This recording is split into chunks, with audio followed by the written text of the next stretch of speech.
জামায়াতে ইসলামী সম্পর্কে আপনার মনোভাবটা কি? ৭১ সালে কোনো রাজনৈতিক দল যদি তাদের কোনো বিতর্কিত ভূমিকা থেকে থাকে তাহলে তাদের জবাব তারাই দিবেন। এই নির্বাচনের ফলাফল, মানে ডাকসুর নির্বাচনের ফলাফল, এটা কি জাতীয় রাজনীতিতে কোনো প্রভাব ফেলতে পারে? আগামী নির্বাচনকে সামনে রেখে আপনার কি মনে হয়? আপনি কি মনে করেন সেটা?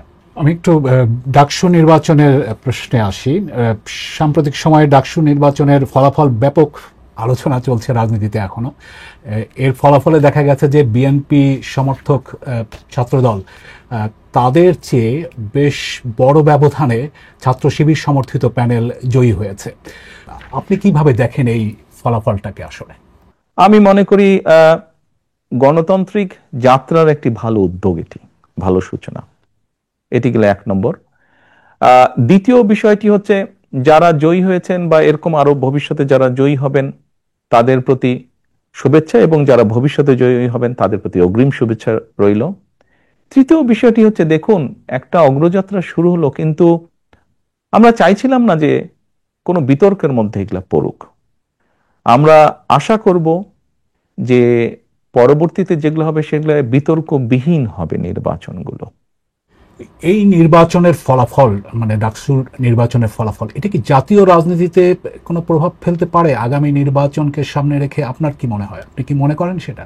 আমি যেটা দেখলাম বিভিন্ন মিডিয়াতে কিছু ব্যক্তি, যেমন মান্না ভাই, উনি তো বোধহয় 2বার ভিপি ছিলেন, আমার থেকে অনেক অভিজ্ঞতা সম্পন্ন রাজনীতিবিদ। আমরা যদি ওনার বক্তব্য শুনে থাকি বা ধরে থাকি তাহলে তো আমি মনে করি না কোনো কারণ আছে। ছাত্র রাজনীতি ছাত্র রাজনীতির জায়গায়, জাতীয় রাজনীতি জাতীয় রাজনীতির জায়গায়। এখন যে সক্রিয় দলগুলো আছে তাদের মধ্যে জামায়াতে ইসলামীর প্রশ্নে যদি একটু আসি, যে জামায়াতে ইসলামীকে ঘিরে বিএনপির নেতাদের অনেক সমালোচনা করতে দেখা যাচ্ছে গত সাম্প্রতিক সময়ে। তো জামায়াতে ইসলামী সম্পর্কে আপনার মনোভাবটা কি? আসলে বিষয়টা হচ্ছে যে, দেখুন, বাংলাদেশের স্বীকৃত যে নিয়ম কারণ, আইন কানুন আছে, এগুলোর ভিতরে থেকে যদি কেউ কেউ যদি রাজনীতি করে অবশ্যই করতে পারে। বিএনপি সবসময় বহুদলীয় রাজনীতিতে বিশ্বাস করে, কাজেই বিষয়টি আমরা এভাবেই দেখতে চাই।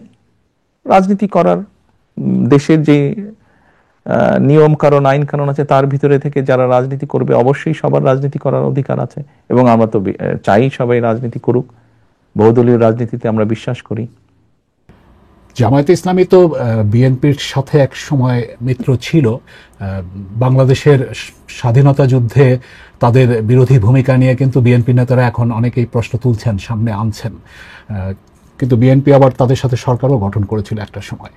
2024 সালে স্বৈরাচার যেই হত্যাগুলো করেছে, দেশ স্বাধীনের পরে যখন তারা সরকার গঠন করেছিল, ক্ষমতায় ছিল, তখনও যে সকল লুটতারাজ তারা করেছে, খুন গুম তারা করেছে, বিগত 17 বছর খুন গুম তারা যা করেছে, এর জবাব যেরকম তাদেরকেই দিতে হবে তাদেরটা, ঠিক একইভাবে ৭১ সালে কোনো রাজনৈতিক দল যদি তাদের কোনো বিতর্কিত ভূমিকা থেকে থাকে তাহলে তাদের জবাব তারাই দিবেন। ওটা তো আর আমি দিতে পারবো না। আমারটা আমি দিতে পারবো, অন্যেরটা তো আমি দিতে পারবো না।